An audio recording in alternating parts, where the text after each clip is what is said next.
welcome Mr. Kunal Patel. Krunal is a technical program manager known for driving innovation across multiple Fortune 200 companies in semiconductor, automotive, and consumer electronics, leaders within their space. Over his career, he has led many complex engineering programs that turn breakthrough ideas into high impact products. It's really great to have you interacting with SCRS Insights. My first question to you, Krunal, is that since you have led large, technically complex programs, and in a sentence or two, how do you describe your core expertise? Okay, thank you, Dr. Sakshi, for having me. So my core expertise is driving early hardware concepts from initial idea to mass scale production through cross-functional system execution. So as a TPM specialization in hardware product development, I bring the foundation in mechanical engineering, engineering management, and data analytics to lead the complete life cycle from early proof of concept to volume production across different phases of the life cycle. So I lead cross-functional team across engineering, supply chain, manufacturing, quality through each critical development stage. And what makes the TPM role so uniquely positioned is enables us to accelerate time to market for various very first of a kind or new technologies while delivering within budget. And that's where we create real measurable business impact. And throughout my career, I have had the opportunity to lead multiple programs across consumer electronics, semiconductor, and automotive space, from very early concept stage to volume production, product market launch that generated significant revenue in like scale of 100 million plus. So that's my overall background. Okay, so like that's a very interesting domain. So like TPMs exist in both. What I can understand is in hardware and software worlds, both of them. So, but the product development life cycles they are quite different. So, from your perspective, what makes hardware development like uniquely challenging compared to the software? So, software and hardware both demand structured execution, but per my understanding, the underlying dynamics are very different. In software, iteration is very fast and reversible. You can push updates, gather feedback, and refine continuously. But when it comes to hardware, every decision is capital intensive and very largely irreversible. For example, once we commit to a design, then it affects the tooling and machineries and supply lead times, etc. Meaning one single late change Right. later in the development cycle can cost an organization either in terms of months to launch or even millions when we quantify into dollar. The second difference I see is the systematic complexity involved. So hardware programs integrate mechanical, electrical, firmware, and software systems alongside supply chain, manufacturing, and even the regulatory functions, uh, all of which must converge together very seamlessly, and the interdependence are very far deeper. So if one system slips, the whole product timeline or the uh, creating the value of an organization completely shift. So And it third gets one, affected. right. And the third one is there is a also very high risk concentration. So hardware carries far more exposure to logistics, materials, and supplier variability. So once production begins, uh, it completely changes through global operations. So while software programs optimize for adaptability, hardware programs demand more precision, foresight, and overall team cohesion. So, Krunal, if you had to define the TPM role in today's hardware ecosystem in two or three pillars, what do you think they would be and why? Okay, so I would define it into three key dimensions. First one is technical translation and roadmap planning. So a TPM bridges technical depth with strategic foresight, translating concrete engineering concepts into a very clear interdependent development roadmaps, Right. clearly defining trade-offs and align design decisions with market and strategic goals. Second one is execution, is where strategy becomes very measurable progress. So it involves driving cross-functional functions, different milestones, managing dependencies, and ensuring design validation and manufacturing all work together and advance in sync, and on schedule and within the defined constraints. And the third one is system level leadership. So, modern hardware programs typically involve like mechanical, electrical, firmware, software, supply chain, regulatory, and manufacturing domains. So, the TPM establishes the uh, connective structure or process, uh, defining the decision flow and integration rhythm. So, global teams, we typically work across like US or different locations. So, there is a strong integration rhythm across global functions as one system in order to deliver value to the market. And what's unique, especially about the today's hardware landscape, is that through complexity continues to keep on increasing, and there is a time to market pressure, uh, where the expectations are to deliver very faster. So at its core, like the TPM role is about driving execution velocity, turning complex technical ideas or first of a kind technologies into a product that can reach market faster. So, Krunal, as you've just mentioned that you deal with the global companies, you have a global market. So, can you explain or elaborate how a product from idea to market, what all stages would be involved? Okay, so when I say ideation to market, I mean managing the complete journey of turning an idea into manufacturable, reliable products that's delivering value in customers' hand. So in hardware, this means navigating the structured but highly dynamic product development lifecycle, typically consisting of, let's say, five major phases, can be different across different industry, but uh, generalized across most of the industries, including consumer electronics, automotive, or semiconductor. So first one is like the proof of concept or ideation stage. This is where we validate the core technology or product hypothesis at the lowest possible cost, also known as the MVP. So it's answering about one very fundamental question: can this be done, and what is in the lowest possible cost, and can this idea be validated? So at this stage, we use off-the-shelf component or even 3D printing or Arduino, and then quick prototypes to prove the technical feasibility before committing a large organizational resources and budget. Second one is the design and development, which is EVT. Once the POC seems reasonable and viable, we enter this engineering validation phase. Here, multidisciplinary teams, electrical, mechanical, firmware, and software, we commit those resources and start building the first real integrated prototype that reflects the intended hardware architecture. So, a role becomes critical here to ensure that all disciplines are have clear alignment, and the design meets the key performance requirements and reliability within the budget and in the scope. Uh, Third phase after that, we go into the testing and validation. This phase is about the verification testing, where design performs reliably under real world conditions. We run like, I mean, at least like 50 plus different kinds of tests in different conditions. Uh, it completely depends on the product and industry itself, but this is like a common, and we often iterate multiple times to fix any issues, and skipping or rushing validation can be even dangerous. So yeah, this is one of the most critical phase in the entire development life cycle. And after that, fourth phase we go is a pre-production and manufacturing.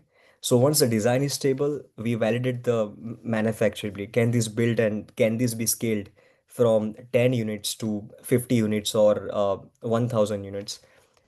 So once the design is stable, we validate manufacturability. This means running pilot builds on the actual production line to improve whether we can meet yield, quality, cost targets. Also, the supply chain readiness becomes very critical, a local supply chain or a global supply chain.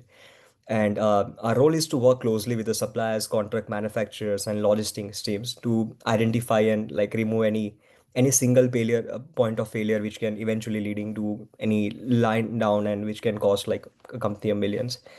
And the last stage is the mass production and launch to market. So finally, we ramp up volume, manage quality at scale, and then even handle the real world feedback loop. Uh, which includes warranty, field returns, firmware updates, any cost optimization, and all the aftermarket services. So each stage is a gate with an entry and exit criteria. You don't move forward until a previous gate's risk are retired. And my role as a TPM is to make sure that every phase transitions very cleanly, and then we are balancing the triangle of time, cost, and quality. So that is Yeah. everything. So, Krunal, basically, what I have understood is you are dealing with multiple different domains in one. Like you're dealing with operations, you're dealing with logistics. So you are dealing with a multiple kind of domain people. So, what you have learned through leading so many hardware programs that demonstrate why this discipline is very important and why there is a requirement of such kind of a deep integration.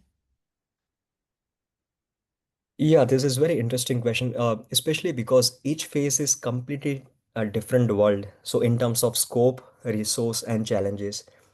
So in terms of proof of concept or initial ideation stage, the challenge can be in terms of technical uncertainty. So if we are deploying the very first of a kind technology that's never been deployed across any organization in the world, so the challenges lie in terms of actually proving the technical feasibility, going through multiple iterations and proving the physics.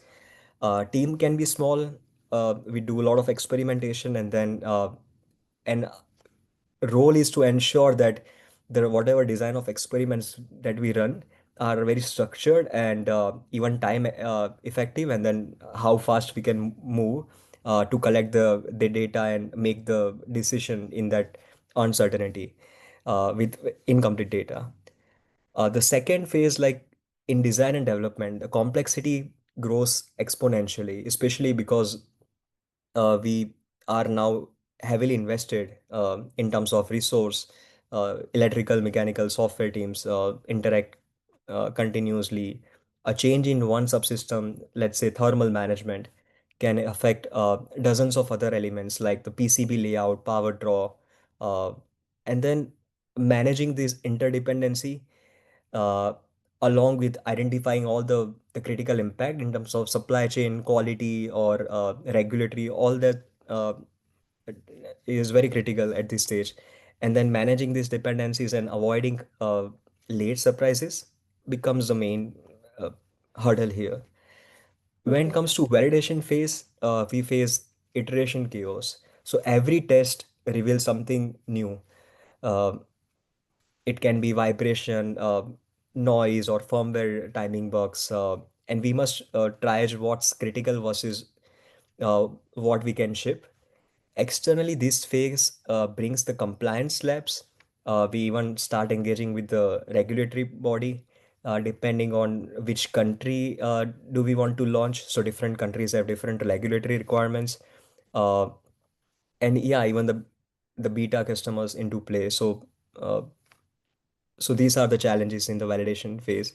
But when it comes to now pre-production or scaling, bringing that concept from 50 products to eventually scaling to 1000 or millions, the biggest variable, according to me, is manufacturing as well as the supply chain.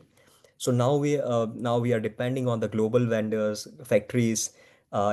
If there is especially in semiconductor or consumer electronics or automotive, there are like at least 5,000 different parts and components.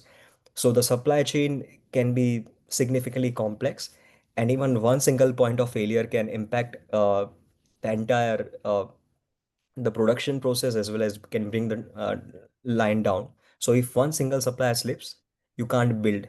So at this point, the TPM is coordinating across like the different time zones, cultures, and even the contract terms. So yeah, and then at launch, the challenge shift again to logistics, customer support, and distribution and marketing, where the role of TPM is to ensure that the engineering and operations handoff is very smooth and complete, and that the customer ship's experience is flawless. So, according to me, yeah, program management is dynamic because the TPM must constantly pivot from innovation leader in proof of concept to integration conductor in the post production.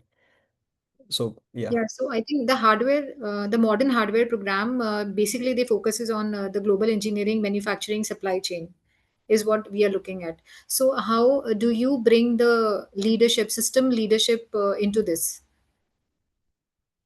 So the complexity actually doesn't grow linearly, especially when it comes to proof of concept to eventually product design and then volume production. It can go exponentially. So when you move from 5 people in the POC stage to 50 people in design and post-production, so you're not no longer managing individuals. So you're managing information flow, dependencies, and risk propagation across multiple time zones. And these dependencies can sometimes be so complex that even single point of failure can have impact on the timeline or scope or even the launch to market. That's where TPM can play a very critical role in bringing or managing this risk in order to accelerate the time to market. So, for example, in a 5% setup, everyone's in the same room, decisions are immediate, and alignment happens naturally.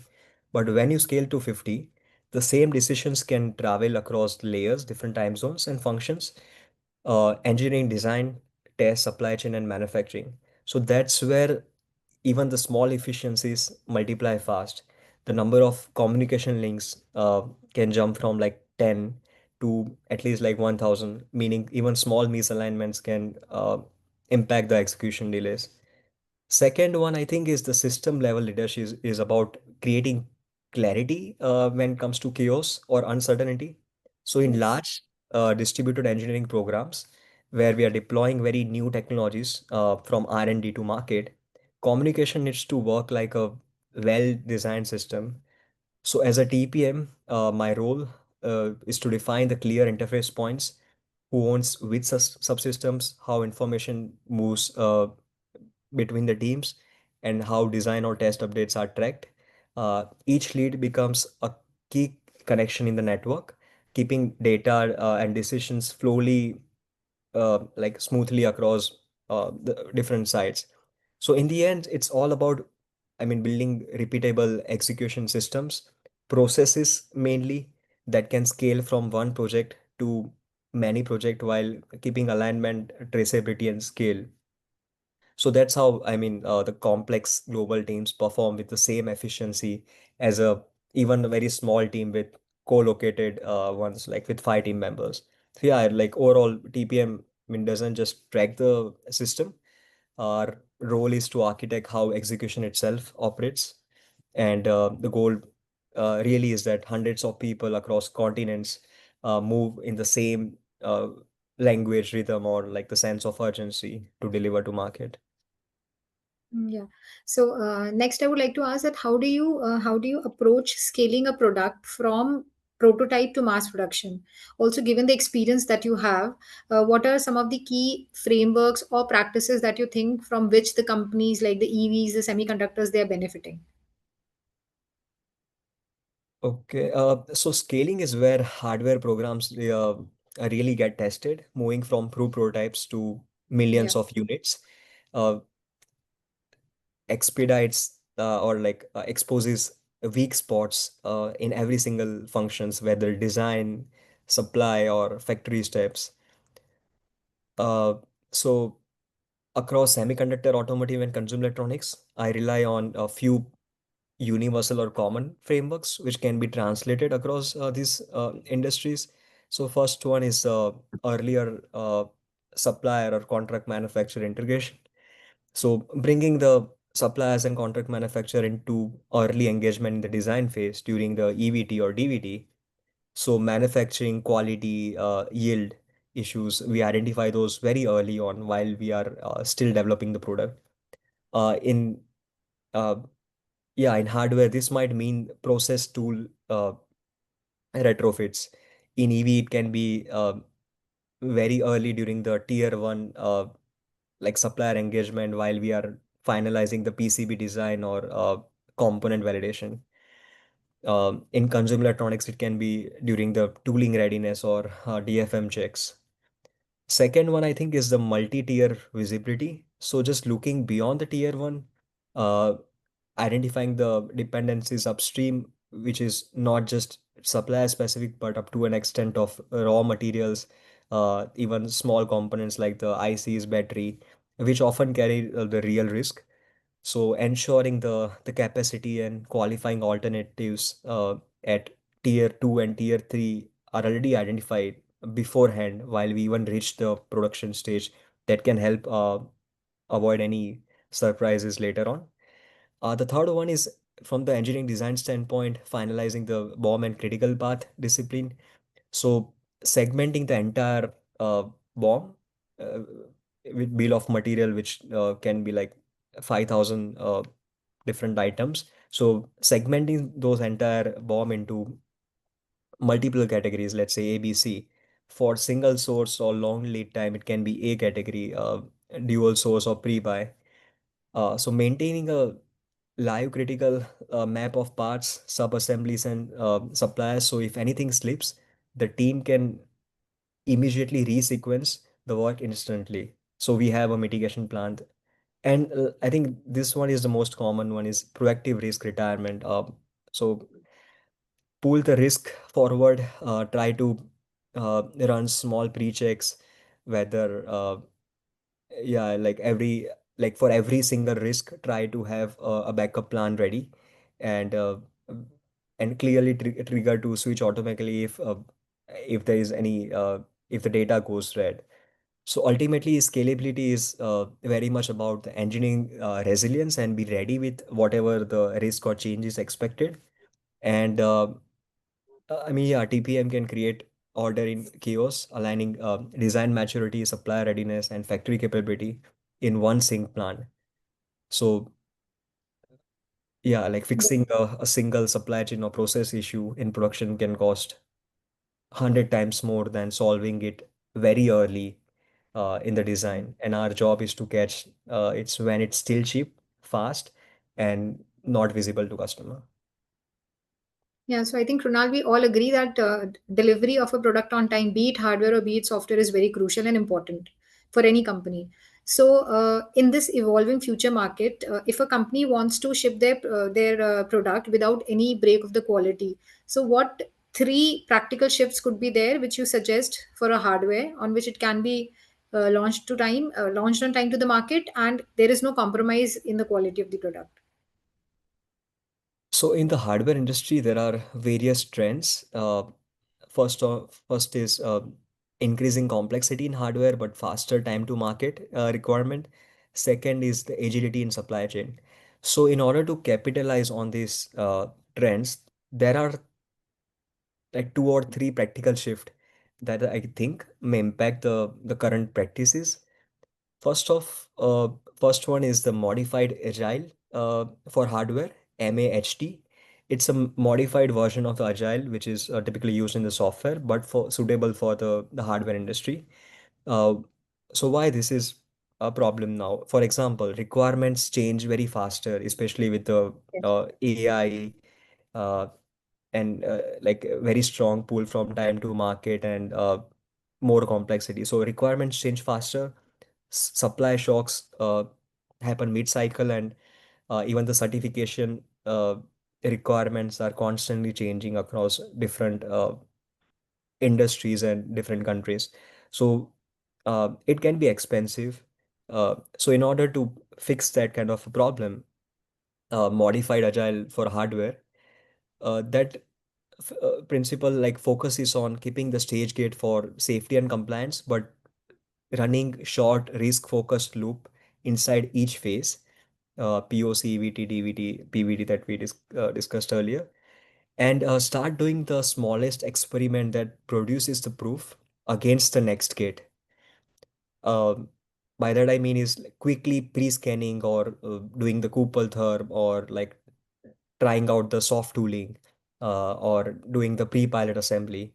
So trying to do the smallest experiment that can give the proof against what we require for the next gate and the bare minimum data to make the decision. If the task doesn't reduce uncertainty on the gate check, it can wait.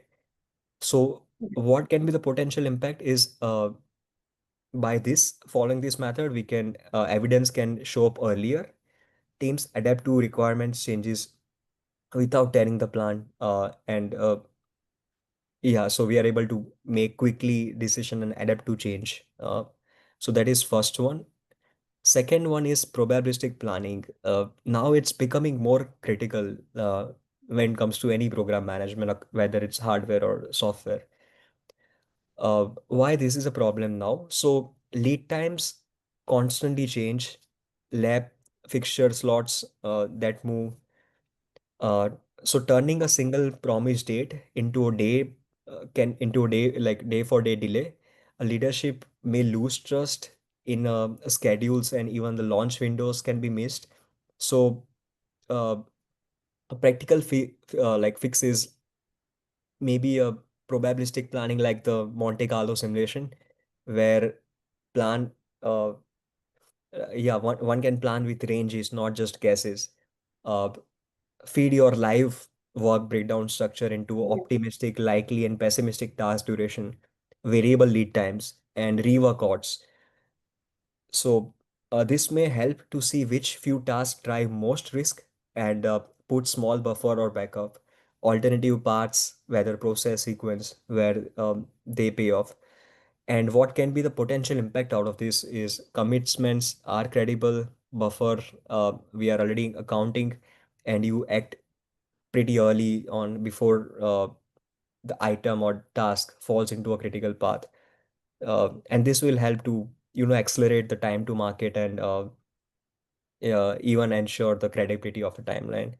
And third one, again, it's like generative AI and large language model will impact certain areas, including the scenario planning. I think improved communication, uh, digital twins, especially in the hardware industries, running various test cases and simulations from requirements and failure logs, identifying the root causes earlier. So, but yeah, this area is still evolving, and we will see how it goes eventually. Yeah. So you just had this leadership word in your opinion. So with that, it brings me to the last question. Beyond program delivery, how are you advancing the hardware TPM profession, like mentorship, thought leadership, or standard setting? And what kind of impact you are seeing being in the same setting? So I help engineers who are interested to transition into the hardware program roles by developing the system thinking and judgment required for the high stakes. So ultimately, TPMs are engineers with a program management specific and systems engineering skills. Uh, so I routinely review industry best practices on hardware engineering and try to contribute to industry articles or blogs on applying agile principles to hardware industry, targeting the core challenge of achieving the software like speed in capital intensive, non-reversible environments. Moreover, I stay deeply involved in the professional community, especially as an industrial and systems engineering. I try to contribute articles or papers in IEEE, and I'm also active PMI member where I try to contribute to the project management best practices, including their journals as well. So yeah, and also, I mean, on bi-weekly basis, I try to connect with the engineers who want to have this kind of transition. So there. That's wonderful. So, thank you so much, Krunal, for sharing your views on TPM profession. I'm sure our viewers, we have academicians, students, even the industrialists, will benefit a lot from this interview. Thank you so much for interacting with SCRS Insights. Thank you so much. Glad to be a part of this. Thank you.